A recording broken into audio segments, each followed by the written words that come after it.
Good morning to everybody on this Sunday. Thank you so much for checking in with us. Hope your day is off to a great start and that you're able to enjoy this long holiday weekend. We are looking outside over the city of Atlanta. It has been a hot one here across North Georgia.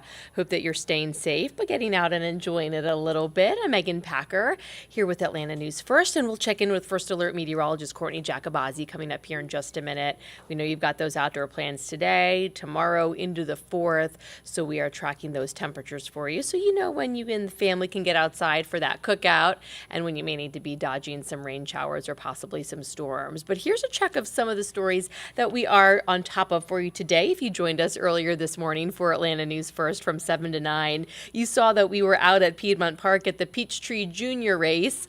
Look at these youngsters taking part in this. How cute is this? This was for children 14 and younger.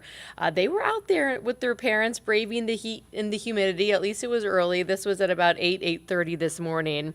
This is kind of a preview event before the big Peachtree Road race. Such a popular favorite event that so many families look forward to every year. The big race is coming up on the 4th. So this was the junior race for the kids today at Piedmont Park. And there were STEM activities and just all kinds of hands-on activities for people of all ages. So they had a really good time out there.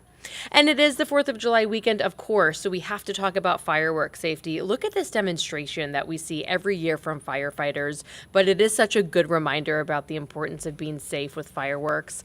They do recommend leaving this to the pros, but we know you're going to go out and get your fireworks. A lot of you put on those neighborhood displays, so just some tips to keep in mind if you're going out and buying your own fireworks. Never stand directly over one when lighting it, and make sure you back up and have plenty of distance after it's lit. Never relight or pick up a firework that did not go off, and always have a bucket of water or a hose nearby. Again, we are looking at some demonstrations here that are pretty eye-opening from firefighters. You don't want to end up in the ER during your 4th of July celebration, and the firefighters are hoping that you stay safe as well. They don't want to have to come out and respond to an emergency like this.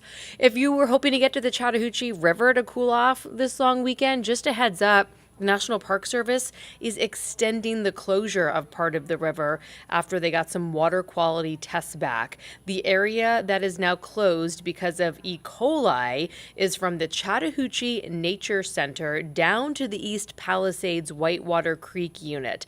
It is off limits right now. Again, there is E. coli in the water because of a sewage leak in the Roswell area. The National Park Service is monitoring this very closely, but they say this is not something to mess around with. You can get really sick if you go in the water that's affected by this. Our crew was out with them the other day. You can see even bits of toilet paper in the water from this sewage spill. So that is the part of the Chattahoochee you need to avoid because of this E. coli concern. Again, it's from the Chattahoochee Nature Center down to the East Palisades Whitewater Creek unit, off limits until further notice. So we will keep you posted as we learn more from the National Park Service. In the city of Chamblee in DeKalb County, their new open container district is officially up and running. You will see these signs around their area to let you know kind of where that area starts and where it ends and where you can now walk around with alcohol. So you can walk around with drinks in a certain area of the city now between 9 a.m. and 10 p.m. If you're familiar with Chamblee, you kind of know this Main Street area. It has to be in clear plastic cups that you get from one of the businesses, and the cup has a sticker on it. It's designated from the city. There are a bunch of rules with this. The businesses have to have certain signs posted in their windows, and it's all just in an effort to get people to come to Chamblee to check out the businesses. The mayor says he wants people to come out, check out some of their shops, but of course everybody also wants you to be responsible with it. So this just started yesterday on the 1st, but it was a really hot day. So some of the businesses were ready to welcome people, which they did, but the one business ended up just handing out like flavored water because of how scorching hot it was yesterday. So plenty of time to get used to the new rules there in Chamblee. Maybe when it gets a bit cooler, people will be walking around. But I think everybody yesterday was especially looking for that inside air conditioning. So let's check in again outside. We still kind of have that hazy look in the air. We'll bring in First Alert meteorologist Courtney Jacobazzi right now. We've been talking about the air quality alert. Yeah. Is that still an issue, or are we just kind of focusing more on heat and humidity now? Yeah, so we don't have a code orange or anything, which was our air quality alert the past couple of days, but definitely still dealing with all of that moisture in the air, which, I mean, if you think about it, then, oh no, this is fine. then if you think about walking outside in the fall time versus now, think about when you step out today and you try to take a really nice deep breath. And in the fall time, it's really comfortable and refreshing to take that deep breath. Well, you walk outside today and try and take in a nice deep breath, and it's not going to feel so good. It's going to feel a little suffocating out there with all of the humidity in the air. Of course, you could still breathe, everybody, but it's not quite as comfortable as in the fall. So we are going to be hot and humid again today. Megan mentioned out in Chamblee, people waiting to cool off. At least hopefully we can have some more tolerable temperatures over the next several days. And we will. We'll head back near average as we go through the week. But today, we do have that first alert as the heat advisory is still in effect through 8 o'clock tonight, which means that those feels like temperatures will be in the upper 90s and triple digits through most of the afternoon. So just want to stress that water is key. You want to find ways to cool off if you can. We do also have the chance for storms again this afternoon and tomorrow. So we have a first alert tomorrow as well for the storms. And the threats in any severe storms, which we do have the potential for some severe weather, that's going to be damaging wind and the potential for some small hail and, of course, very heavy rain. You probably noticed that in some of the storms yesterday. So through the day today, by noon, we'll be near 90. Around 2 o'clock, we'll be in the low 90s. Storms will start to bubble up at that point, but they'll become more widely scattered around 4 or 5 o'clock and continue through the evening and then kind of start to fizzle after sunset. But again, some of these storms could pack a punch, potentially becoming severe, carrying damaging winds, upwards of 60, maybe even 70 miles per hour in some of these storms. Today, we're watching for something that we call downbursts. So essentially what happens is you have all this moisture getting pumped into these thunderstorms, and as all that air rises, it's cooling. So at some point, that updraft that's sustaining that thunderstorm weakens as that drier and cooler air kind of entrains into that storm.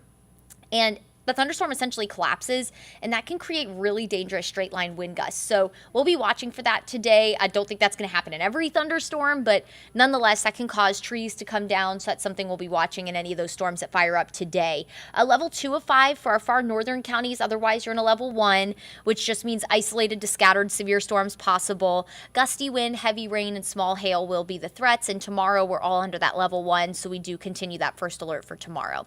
So we'll stay dry through the first half of the day, but come 2, 3 o'clock, storms will start to fire up as we start to heat up, or continue to heat up, I should say.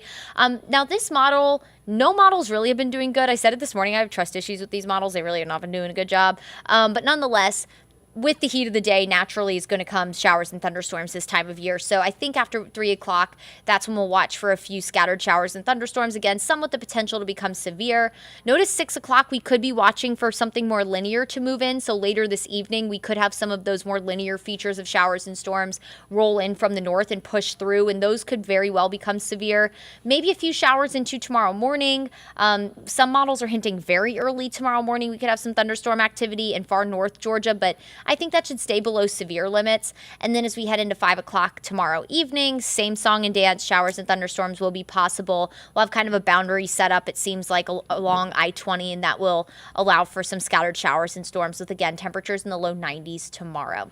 And then as we head into the 4th of July, if you have any plans for the 4th, we're going to stay dry for the first half of the day. We should really stay dry through 3 o'clock. And then as we head towards 4, 5, 6 o'clock, you have any barbecue plans, you're setting off fireworks late in the evening, a few storms will be possible at that point, and it will still be hot and humid. So if you're running the Peachtree Road Race on the 4th, I know that kicks off really early, but by the time you're wrapping that up, we'll be in the 80s. So it'll be a muggy morning out there. You want to stay extra hydrated if you do plan on running that Peachtree Road Race on the 4th. And then we will continue to stay dry through the first half of the day, through the early afternoon. If you have any lunch plans, any barbecue plans for the afternoon, but evening plans do look like we'll be watching and tracking storms for you, with temperatures staying in the 80s even through 9 o'clock. So here's kind of just a run through of the 4th of July on Tuesday afternoon. Notice just scattered showers and thunderstorms will be possible.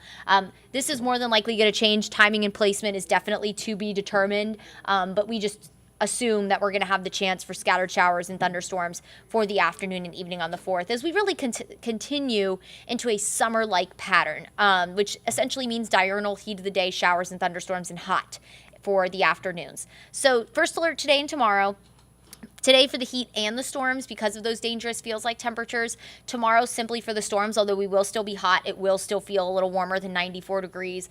Some of us might top out in the upper 80s both days today and tomorrow, especially if you're north of the city or if you get that rain a little earlier. And the temperatures through the week are all going to be determined on where the rain sets up. If you get a shower to roll through Atlanta, around noon, 1 o'clock, that's going to impede the temperatures from warming. So these temperatures are going to hover in the low 90s, but very well, most of us could end up in the upper 80s just with those scattered showers and storms starting to form in the early afternoon each day. But very summer-like through the week is kind of the theme.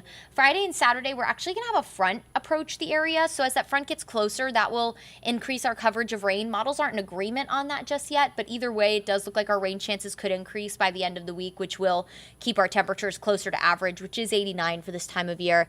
But again, can't stress enough with the storms on the way today and tomorrow, even for the 4th, as you're, out and about enjoying time with your friends and family. First Alert Weather App's a great tool to have. It'll give you an early heads up that storms are on the way.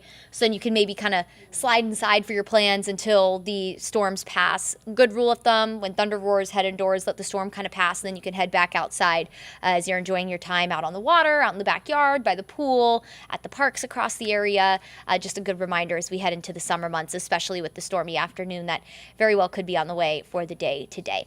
All right, everyone, I hope you have a wonderful rest of your long 4th of July weekend. Thanks so much for spending some time with us this morning, and we'll catch you here next time.